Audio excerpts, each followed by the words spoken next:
My name is Disha, for those of you who are meeting me for the first time, and I will be taking the session on workload analysis today. So I once again welcome everyone. Don't forget to press the like button and leave your comment. Share the video and subscribe to our channel for more HR-related content. To never miss a notification on our latest uploads, make sure you hit the bell icon. What are some of the reasons why managers really raise requisition requests?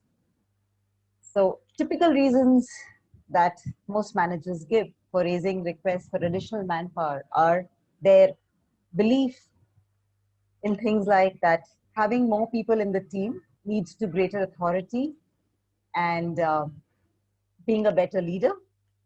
So the larger the team, the better the manager is, because now you have more people to really manage. The second belief is that simply by having more people in your team, you can get more work done, because having more people mean that the work gets divided and everyone is able to do more work. Along with that, there is another belief that says that because the work gets divided, so the pressure is less on people. So generally, it becomes easier to manage a bigger team, because then there are no stress levels, or I would say lesser stress levels. People are happier, uh, people work together. So some very, very common reasons given by most managers for raising requisition requests for additional manpower in their team. So now the question really in front of us is that when, as managers, a requisition is being raised, is it really justified? Are the managers justified in raising requests for additional manpower in their team? And that's a very, very pertinent question. Simply because there's a request which has come from someone senior, we as HRs, should we just give in to those requisitions and just provide the additional manpower, or do we have a mechanism to check whether whatever request for additional manpower has come, can we actually analyze that? Do we have some data against which we can check and then make an informed decision? So this is really the crucial question. The reason why this question becomes very important is because we need to understand that in organizations, are we looking at having fatter teams, which means larger, bigger teams for reasons that we talked about earlier, or we are looking at teams which are fit? So by fit, I mean teams which are optimized, teams which are more productive, teams where everyone is not neither underutilized nor overutilized. So the question is really to balance this fat versus fit. And of course, research has shown, right, that bigger teams does not necessarily mean that more work gets done. We all know that sometimes the bigger the team, the less effective that team is. Also, to answer the first myth, which is that I would be a better manager simply because I have a larger team to manage. True leadership does not come from having to manage larger teams, but how efficiently you are able to manage whoever you have as your teammates. So not necessarily the size, but the efficiency with which leadership actually gets executed by managers. Because if we have a bigger team and we are not utilizing the potential of every team member to the fullest extent possible, then it breeds a lot of inefficiency, it breeds low productivity, and obviously the most logical thing to follow is the goals not being met, the organizational efficiency suffers, the organizational excellence towards which every organization aspires gets compromised. So having a larger team does not mean better leadership. Having a larger team does not mean work gets done easier or more work gets done. And obviously, if everyone is not utilized to the maximum potential, then it breeds a lot of inefficiency in the system. And that is why it is very, very important for us as HR professionals to draw this line between fat teams and fit teams. So teams which are more efficient, which are more productive, versus teams which are large but less efficient or not really optimally utilized. Isn't it? That is really the crux of the problem.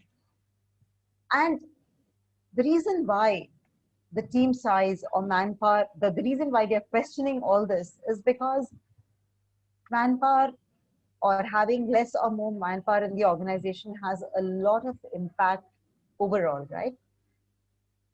Again, because resources, manpower or talent is one of the biggest cost centers in organizations today. Of course, if we look at the manufacturing industry, then there you have the machinery and the capex cost. But when it comes to the service industry, and more industries become, the economy is becoming service industry. So manpower is, and people do represent the largest chunk when it comes to the organizational cost. So if we are not able to optimally make use of that cost center, then obviously the organization's efficiency is getting compromised. In due course of time, the organizations actually become very, very non-competitive. So they're not able to survive in the industry and the economy because they have not been able to manage this very, very crucial element, which is the manpower cost. And we've seen a lot of organizations actually going under the water, going in the red, essentially because of this one very, very critical component of not being able to manage their manpower resources so well. And essentially because their hiring decisions have not been really up to the mark. So somewhere wrong hiring decisions have been made, either because of pressure from the managers to give them more manpower, and as a result of which the entire organizations have actually sunk. So this brings us to the topic for today, which is, how do we ensure this problem that we are talking about is actually this challenge that we are talking about, we are able to handle it, and we are able to arrive at better decisions, arrive decisions which are based on data and evidence, not necessarily based simply on your gut, on what you feel is right, but driven purely by the numbers, by the data that you can get from within your organization itself.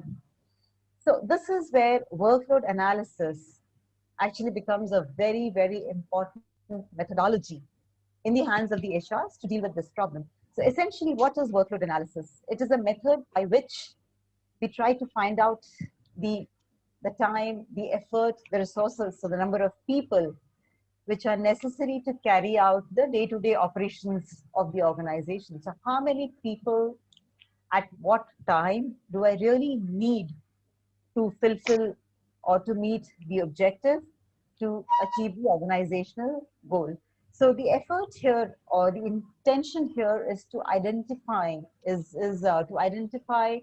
the actual requirement of human resources, not on the basis of the requisition or the request that has come from you, but on the basis of solid research being done on the basis of data that you have with you. So this is the importance of workload analysis, really. So when we look at this whole idea of workload, it really means that at the time of hiring, do I have, or even before hiring, do I have enough data with me to deal with this whole idea of manpower? So it deals with the concept of manpower planning. It deals with the concept of human resource planning in organizations. So when as HRs or when as managers, we are submitting our requests for having more people, is it justified? Is it valid? Is it tested and tried? And then on the basis of that, as HRs, are we really making informed decisions? We can only make informed decisions when those decisions are based on data, not based on individual gut, not based on what I feel about a particular decision, but data driven, evidence based. So, this is the importance of workload analysis, right? So, workload analysis helps us to make better hiring decisions and better hiring decisions which are based on the data that I have collected from. So, how much of manpower is required at what time in the organization, and am I justified in providing that resource to the team? So, as an HR, can I actually justify that? Or do I need to go back and tell the managers that, look, you raised a request. However, you're already having a fatter team. You're already having a team where some people are overutilized, some are underutilized, so some people are not optimally utilized. So you need to look at that rather than asking me for additional manpower. Now, we can only do this when we've done our bit of homework properly. And this is where workload analysis will help us. So let's look at a little deeper into how do we do workload analysis. So when we're talking about workload analysis, we have two different methods of really attacking this whole concept. One is by way of resource utilization, and the other thing is called as FTE, or full-time equivalence, which is how many full-time employees do I need.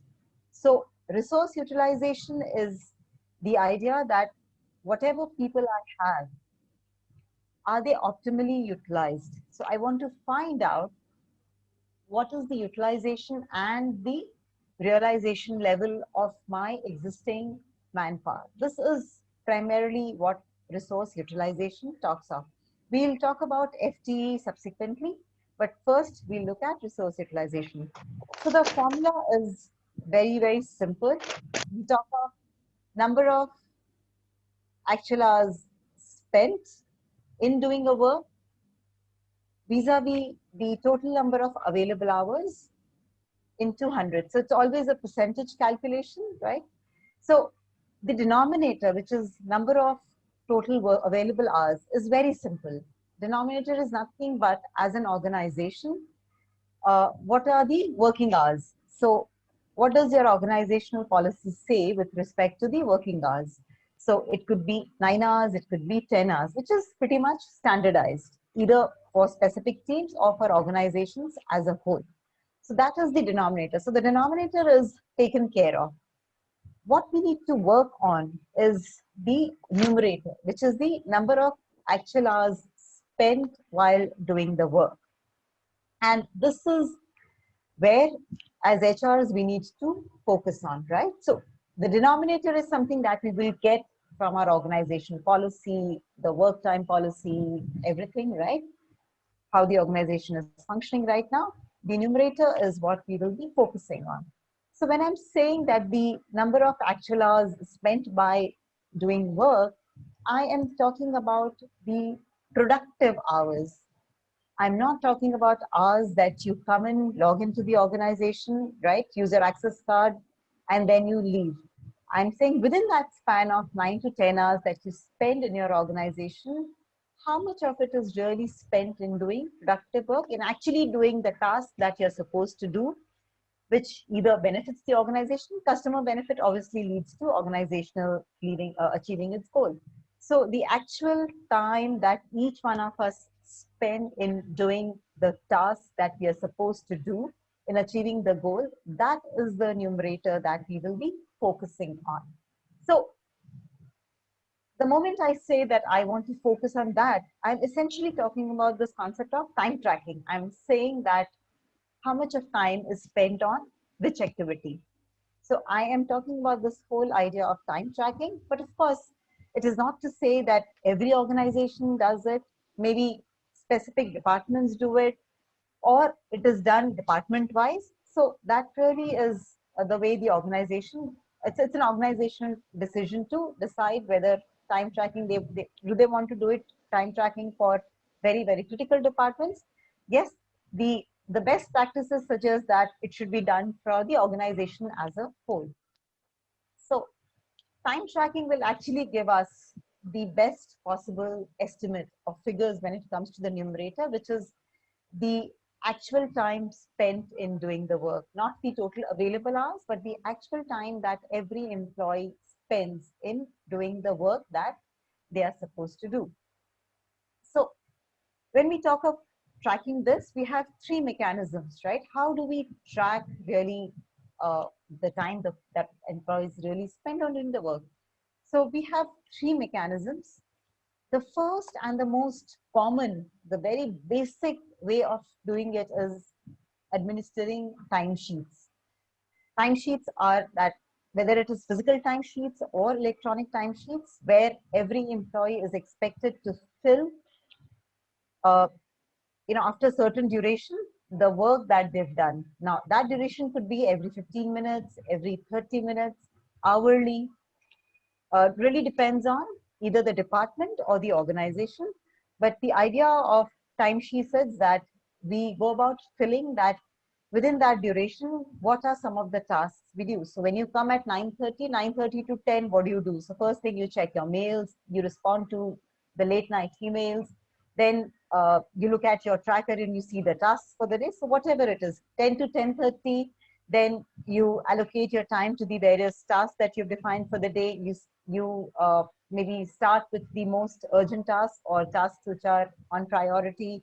You dig deeper and track. So employees write within durations what are the various tasks that they're doing. This is the most common, most basic. However, uh, I would say a little difficult also, because sometimes employees just don't do it, or they forget to update the timesheets, or over a course of time, we become too lethargic and too complacent to fill. So administering this to the fullest possible extent sometimes becomes a problem, because we get bored in doing the repetitive tasks.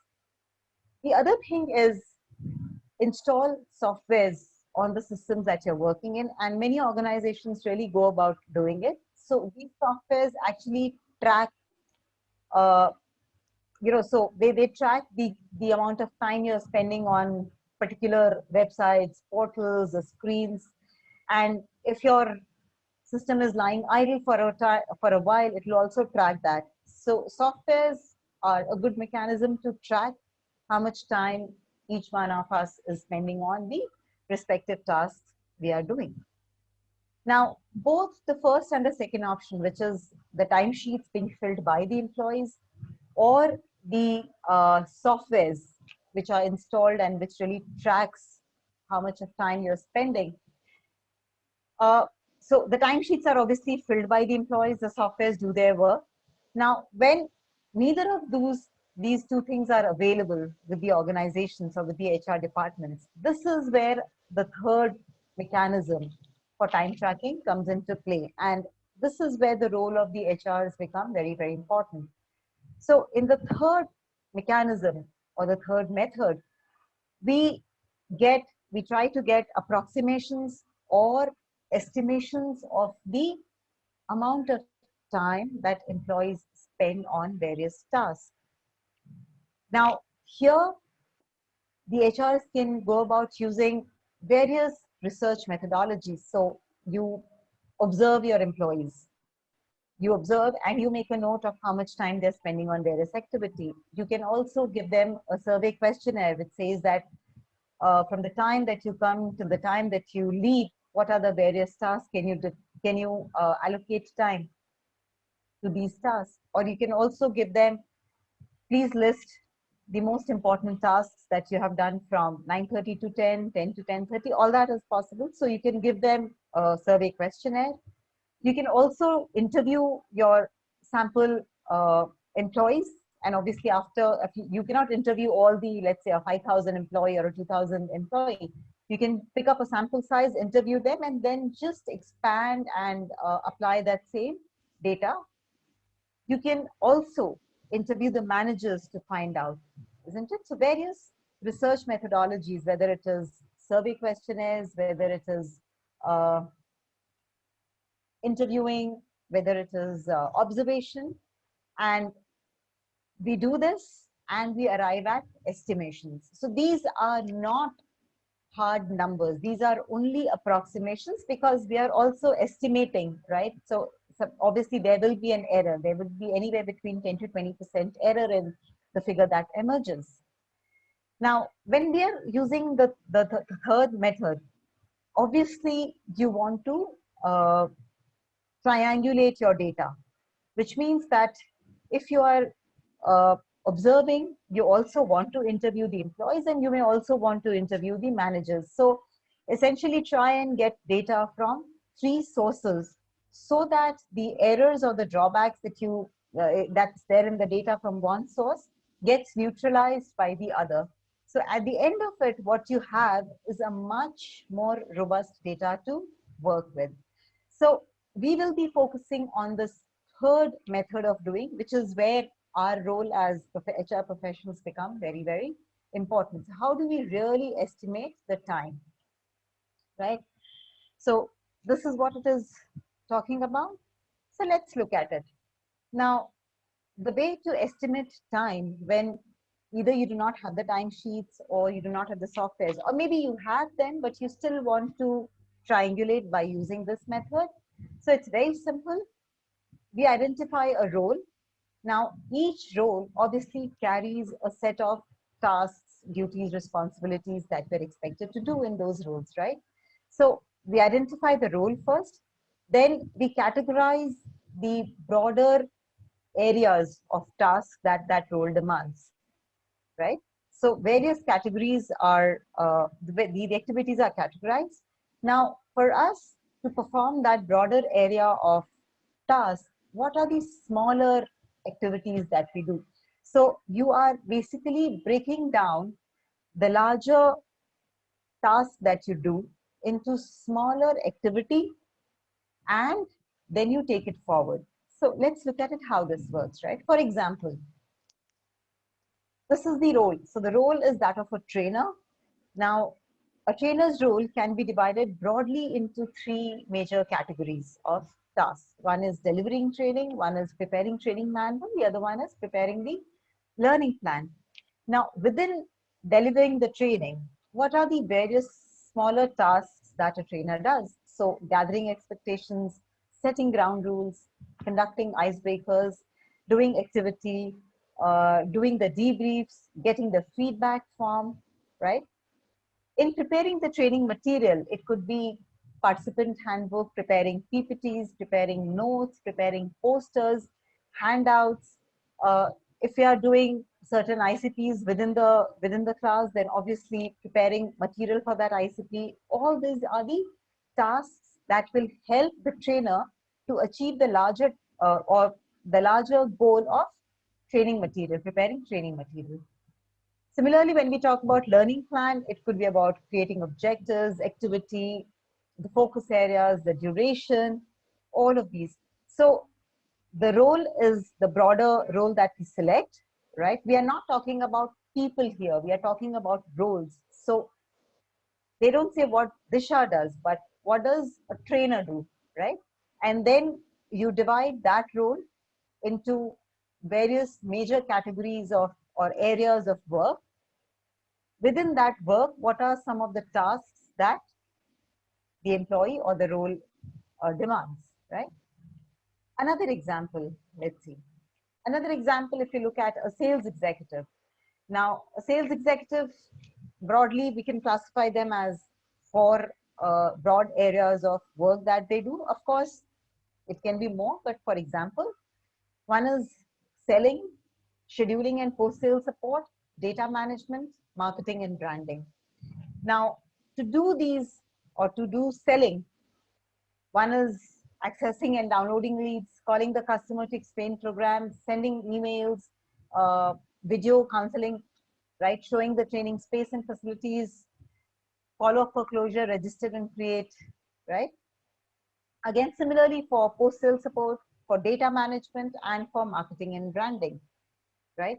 So a role, a role having various categories or broad areas of work, we dig deeper and find out that what are the tasks required to do that broad areas of work, And then we move next step, right? Which is we see what is the frequency with which those various tasks are being done. So the activities that I'm doing, what is the frequency with which I'm doing, and how much of time taking really to do each task, right? So for example, in the role of a trainer, delivering training was my major area, right? My major category.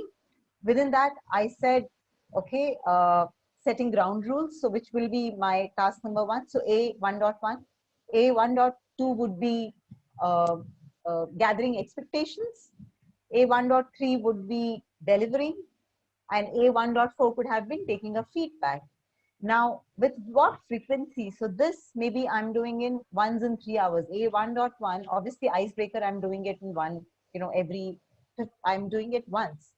1.2, gathering expectations, maybe I do once in 3 hours, right? 1.3, how much? So and then how much of time? So when I'm doing an icebreaker, do I take 10 minutes?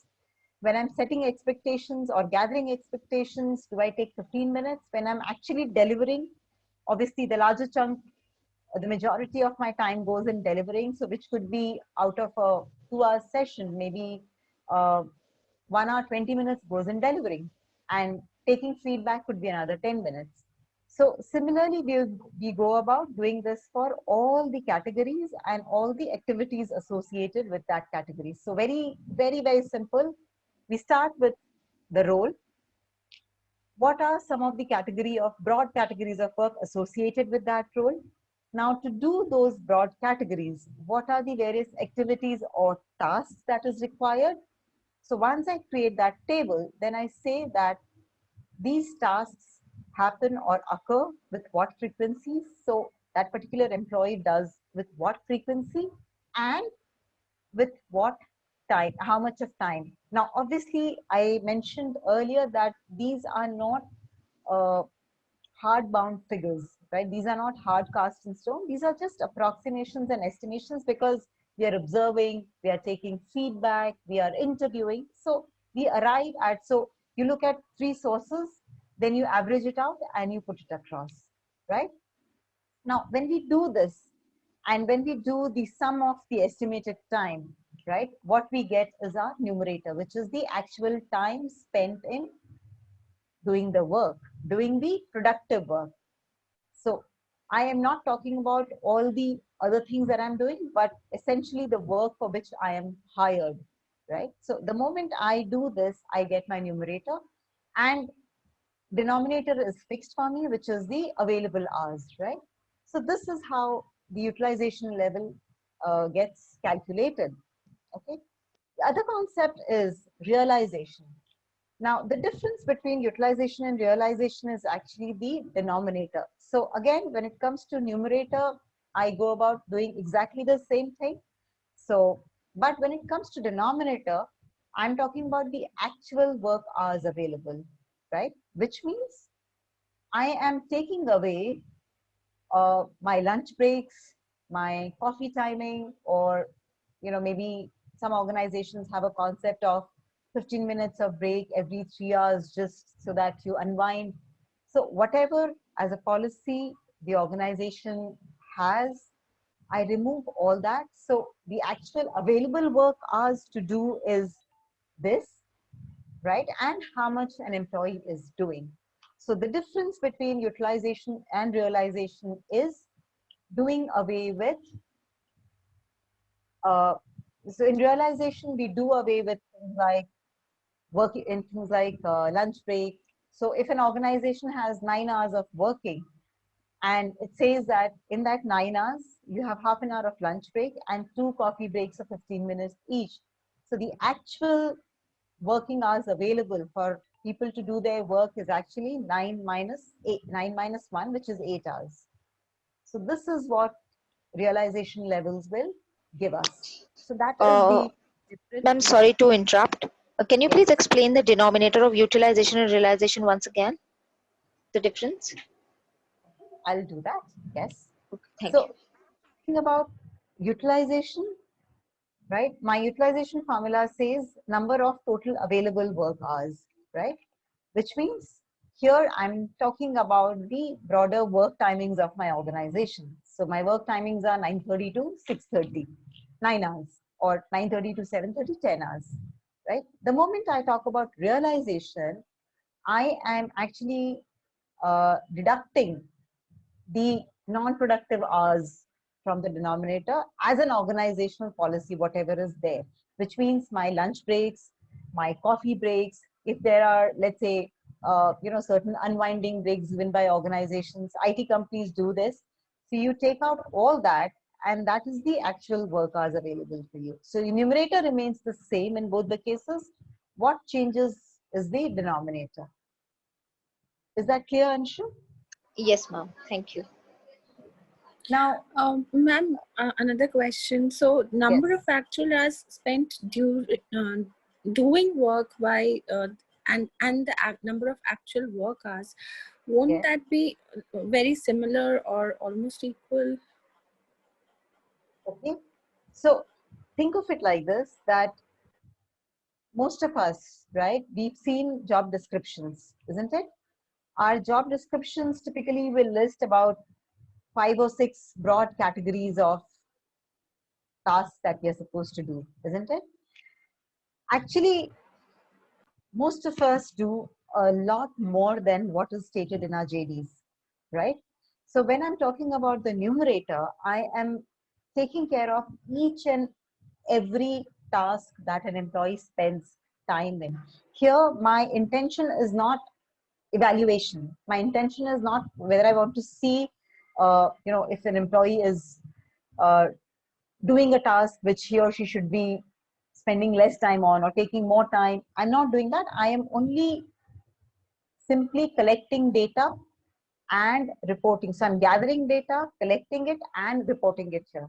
When I'm talking about my denominator is essentially within that 8 hours that I've got in the actual work hours as per the organizational policy available for me to work, right? Am I actually doing, or am I within that? I'm 15 minutes, I'm talking to a colleague, uh, 20 minutes, I'm doing something else. Maybe I'm taking personal calls, right? So then your numerator and denominator will not be the same. We do a lot more in our day-to-day work, which is also probably not a part of our work also, right? Which is not really something that we do. So then obviously there is a difference. It will not be the same. Ma'am, is it possible to track each and every employee, that whether a person is attending personal calls or something? We could only track That all is why those. it is estimations. So it is not Mhm. possible to track one is every activity. Also, if you have a larger team, you cannot do it for the entire team, right? So what you do is you take sample size for a particular role, right? Say for example, if you have about 30 sales executive in your team, right? You cannot do that for all 30. So you take a sample size of maybe 5 or 6. You do it for them, and then you just extend that data to all the others, right? You average it out to all the others. So if you have smaller teams, you can do it, but you will take a sample set and you will administer all this on them, and then just uh, expand it or use it for the this is what happens, right? Think of it, when we do any kind of surveys, do we give it to everyone? Maybe not. We give it to a sample and then just use that data. So that is the mechanism to do it. Uh, and ma'am, in this realization, what if we only go with the registered breaks? For example, half an hour of lunch break and 15 minutes of 2 coffee breaks, for example. Yeah, so that is what will give you a denominator, which is actual work hours as per the organization, right? No, Say for I'm instance, talking of even after this, if somebody is attending some calls or talking to somebody else, or uh, you know, uh, littering around here and there for half an hour, more hour, for example, then you mean the denominator, right? So basically you're yes, saying ma'am. organization, right? When I deduct my coffee breaks and lunch break, the actual hours available is say 8 hours. But then, yes, so you're talking about a scenario when, we just extend that because we are doing something else, right? Some personal work or involved in something else. Is that your Yes, yes, question? yes, ma'am. Yeah, so correct. So if you're doing anything else, which is not the working hours as per the organization, right? Then obviously what remains is the actual work hours available as per the organization, which is 8 hours. And that is why I said that for a lot of roles, right, we, though our timing extends, so we may be going home at 8, right, and coming, so 9:30 to 8, whereas our timing is 9:30 to 6:30, and within that 9 hours also it is 8 hours. But when we go about observing that 9:30 to 8, is it actually that I'm doing all, is it those many number of hours of actual work? Maybe not actually, right? We'll be spending a lot of time in chit-chatting with colleagues and going out for longer tea breaks after 6:30. So essentially, my effective working hours in the numerator will not be that many number of hours. Of course, for certain projects and all that, it could be, but by and large, there will be a difference, isn't it? Ma'am, Divya here. I can give an Yes, example here Divya. how we calculate this realization at office. So what we do is, say like we have a set of works to be done, say like recruitment, interview calls, filing. I'm just saying 3 of it. So this is kind of a ticketing system. Today I've done 3 recruitments or 4 interview calls and 5 filings. So each one at least takes 15 minutes. So we give a specific time. It can be up or down. You have a choice to give the time that you've spent on each of it. So roughly we calculate most of what the work is done rather than concentrating on what you have not done. So that way, today I know you've raised 20 tickets, means at least you must have worked for these many minutes for sure. Mhm. So that's Correct. how So we that calculate is, for the yes. So entire that is month. because you've assigned, an average time required, and I'm that is just what. So giving you an example how correct. we Yes, calculate. absolutely. So what you've done is, So this right. becomes easier rather than looking at one person, every person of each team. This is a much Uh-huh. easier and simpler way, softly knowing what you've actually done. Absolutely. So you could have various I'm mechanisms. just, Now, again, this is an approximation. You are just yes, averaging it, right? But then if you want a full proof, yeah. so At this least this is the data we you know have, that and this person yes, has worked. yes, absolutely. So you've assigned a time to every task, right? Now, when we talk Task. about the Yes, yes, concept of yes. full-time equivalence (FTE), we'll actually be using this example, Mm-hmm. right? We will be taking this and we'll say how we can Okay. actually see, basis this, how many full-time employees do I need, Okay. right? So we'll take this. But yes, you're right. All So right. what All you've right. done is allocated a time to the broad Huh. categories, and Task. depends on how many Yes. times that. So again, we are seeing frequencies, but nothing but number of tickets you've done. So then you say if 10 minutes Yes. is what is the time taken for one ticket, and if you've done 10, then 100 minutes you've spent in doing this. Absolutely, For sure. perfectly fine. Yes. Yes, yes. Thank you Yeah. for that, Divya. Thanks, ma'am. Okay, and so before I move to FTE, any questions on whatever we've done so far? Any other questions? We'll do an activity with FTE, but any questions?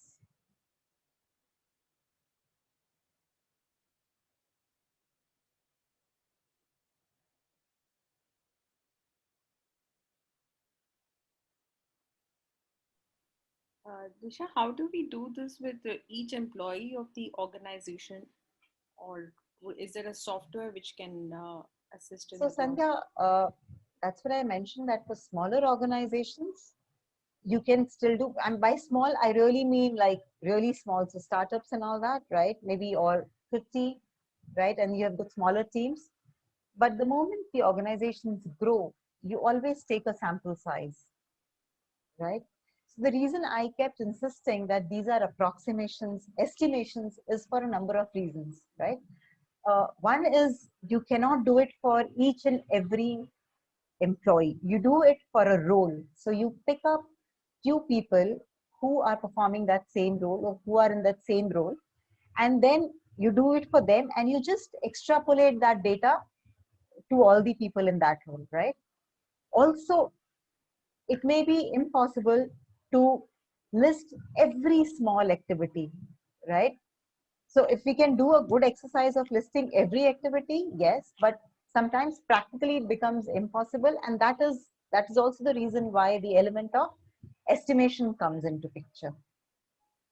So bigger organizations Yeah, cannot do big it for the entire set of yes, employees. too many departments and obviously different kind of projects.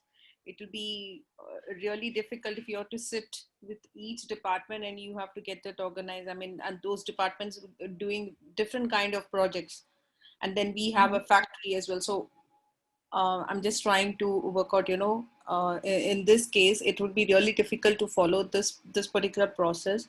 And probably, is there any software that could assist? So yes, that's why I mentioned that the second mechanism of doing was there are softwares available. I don't remember the names, but there are softwares which are available which can be installed on your systems, right? So every employee gets, it's like another software, right? So it tracks the time that every employee spends. So it basically, it will monitor let's say the portals you're using, what you're sending out, how much of time is your, so normally if you go on longer breaks, your system will be in the idle mode, right?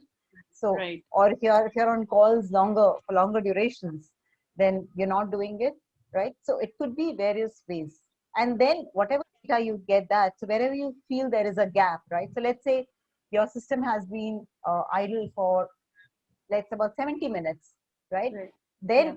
you can administer a second level of method by asking that, okay, within the 70 minutes, how do they usually spend that? Is it that, they've allotted this time for customer calls, or Right. what is it that they do? So you always pour it. That's why I mentioned the concept of triangulation. Use more than one data source to get a more robust data. Right.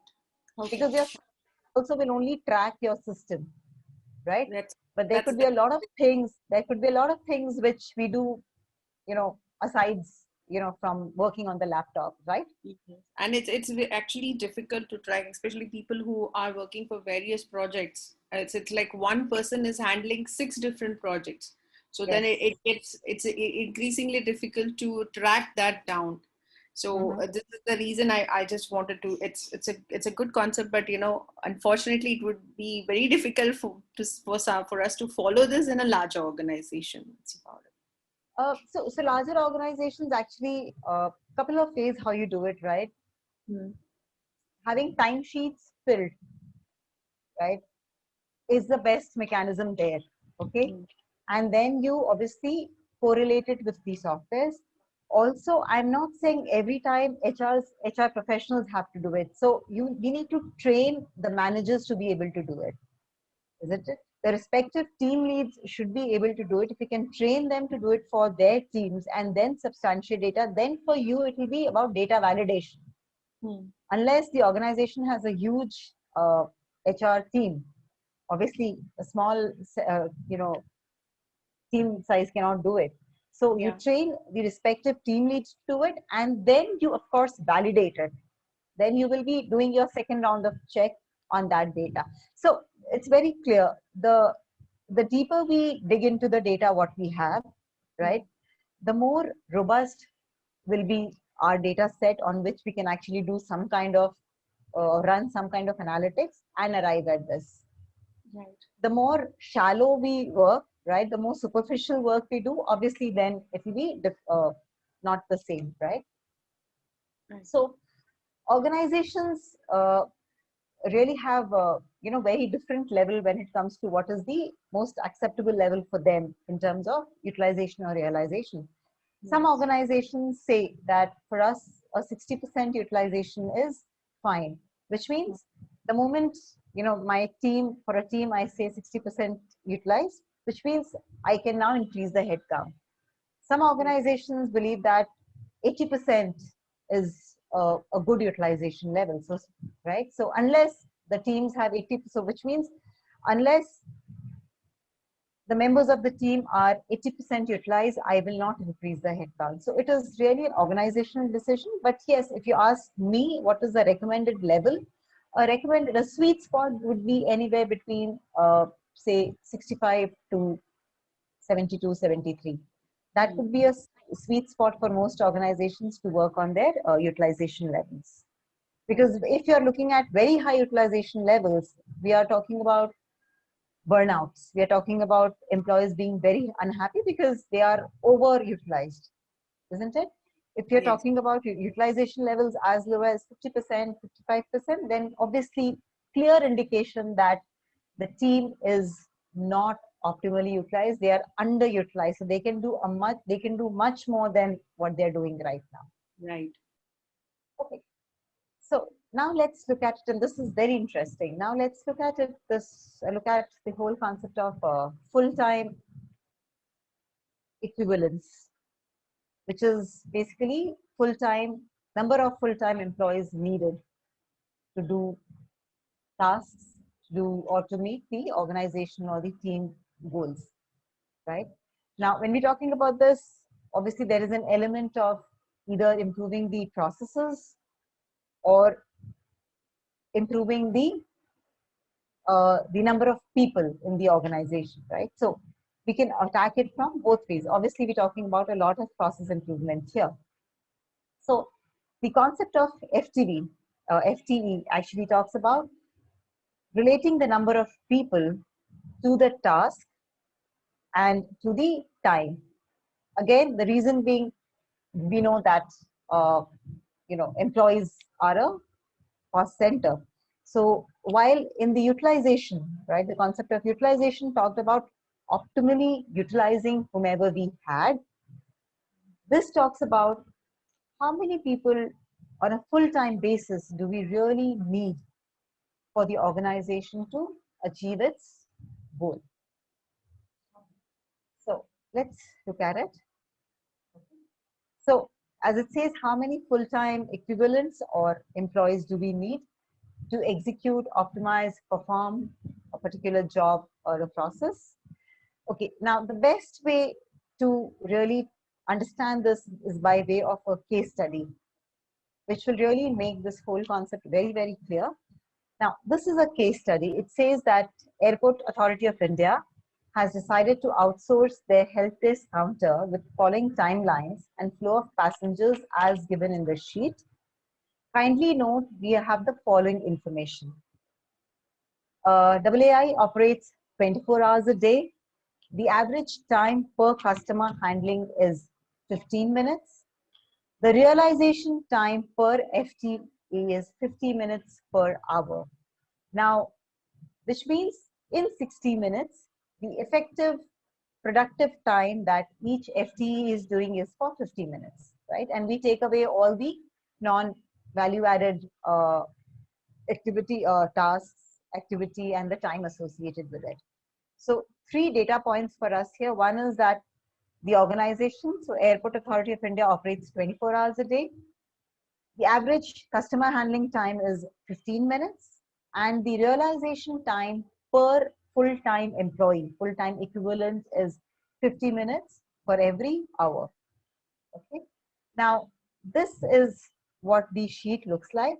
So we need to find out, basically, given these data points, right, how many full-time employees does the organization need?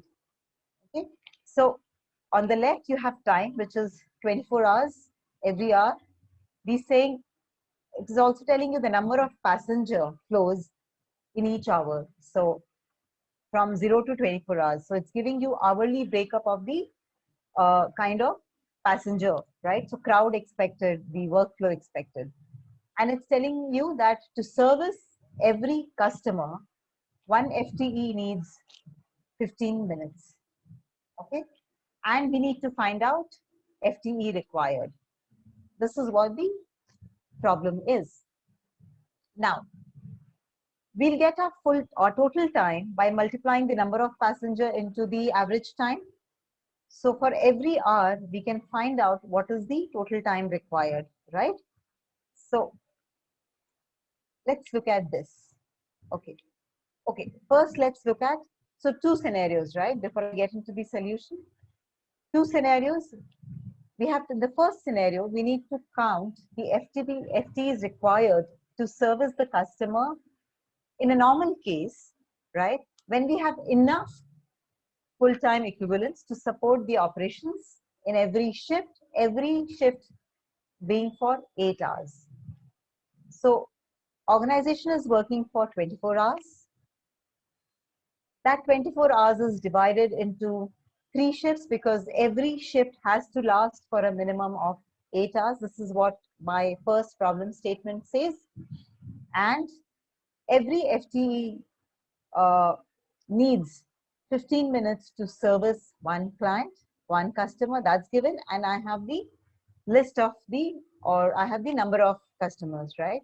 So my first scenario tells me how many full-time employees do I really need to service my customers, right, in every shift in a normal situation. So I should have enough FTEs in the first situation, right?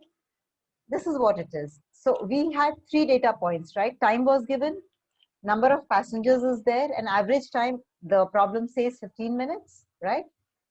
How do we get total time? We get total time by multiplying the number of passengers into the average time. So 35 into 15, 30 into 15, 30 into 15. This gives me my total time. Now, another data point which was there in my problem was that the realization levels per FTE was 50 minutes every hour, right? So between 12 to 1 o'clock, I'm saying every FTE takes 50 minutes is the realization level.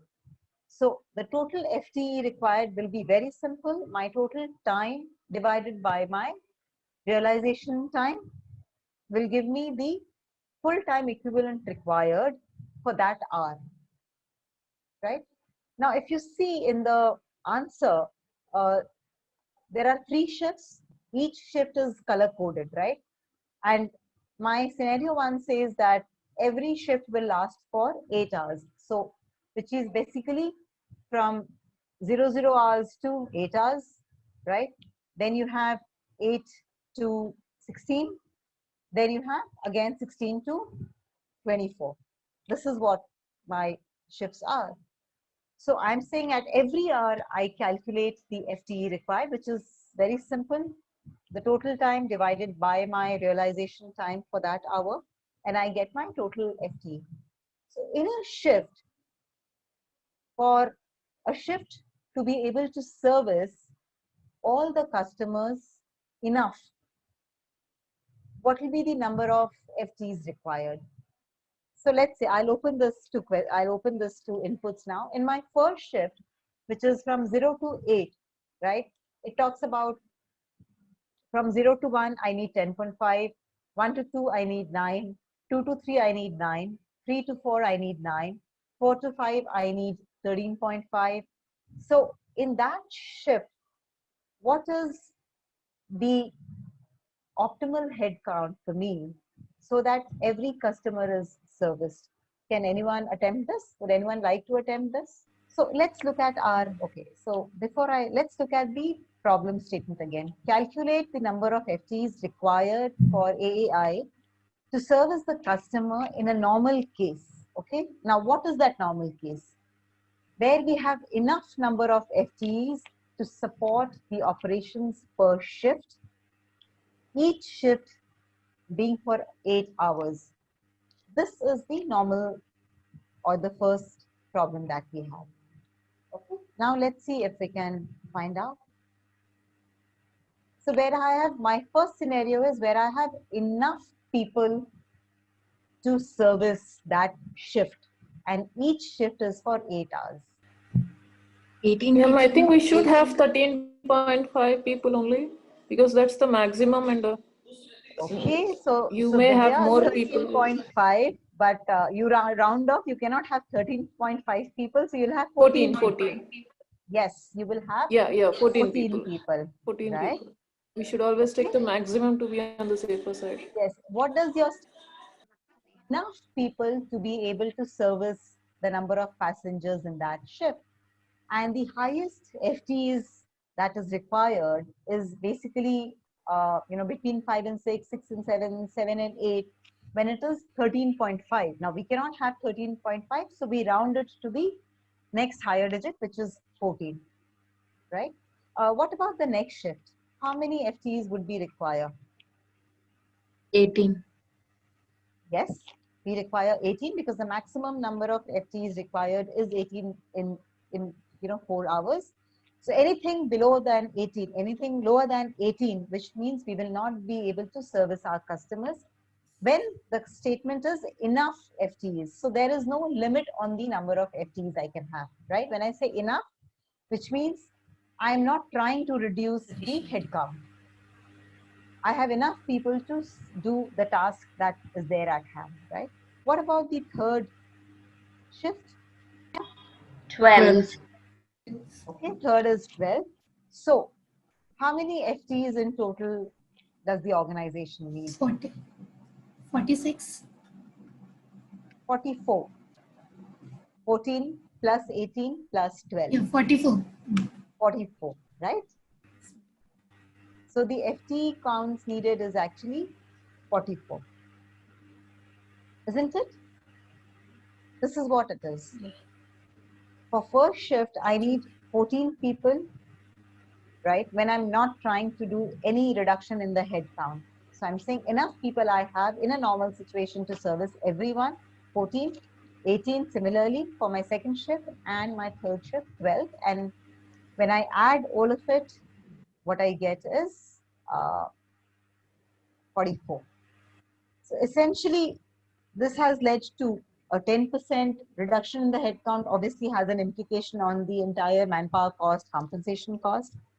Obviously, the moment we started juggling, right, and we are optimizing it, so we are ensuring that we have a fitter team, not a fatter team.